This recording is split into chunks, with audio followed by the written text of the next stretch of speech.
পটল যদি হাতে মাখিয়ে চচ্চড়ি করেন তাহলে অন্য কোনো কিছুর আর প্রয়োজনই পড়বে না।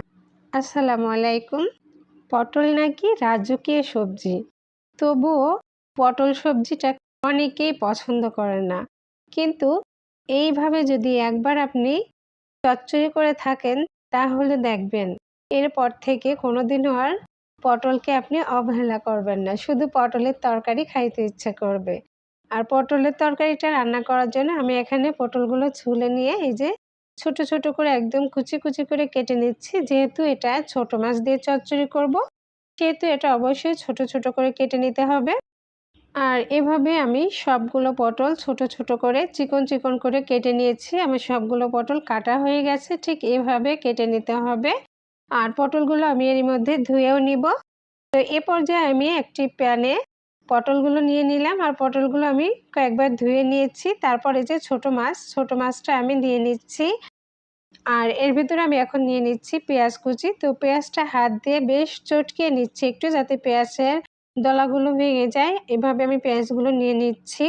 আর এখানে আমি নিচ্ছি কাঁচামরিচ ফালি, আমি এখানে নিচ্ছি আস্ত কয়েকটা জিরা, আর নিলাম হলুদ, এবং এ পর্যায়ে নিচ্ছি অল্প পরিমাণ লবণ। যেহেতু চচ্চড়ি, লবণটা অবশ্যই বুঝে শুনে দেবেন। আর এখানে আমি দিয়েছি তেল। এবার হাত দিয়ে খুব ভালোভাবে মেখে নিব।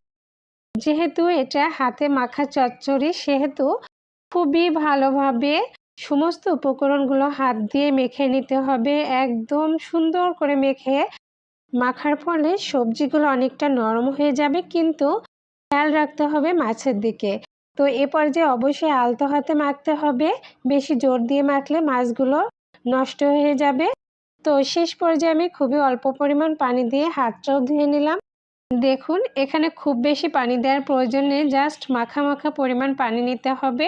যেহেতু পটলগুলো পাতলা করে কাটা হয়েছে আর ছোট মাছ, খুবই অল্প পানিতে এটা সিদ্ধ হয়ে যাবে। তাই অতিরিক্ত পানি দিয়ে এই স্বাদ এবং গুণাগুণ নষ্ট করার কোনো প্রয়োজনই পড়বে না।